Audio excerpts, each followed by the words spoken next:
Hello, in front of me I've got COBRA C25. In this video I'll show you how to manage buttons mapping.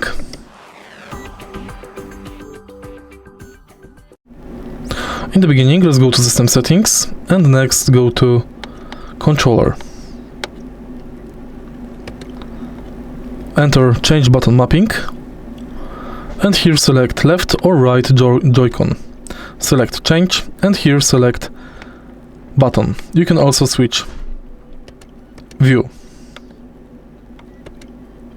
Select New Function for the button and confirm by pressing Done button.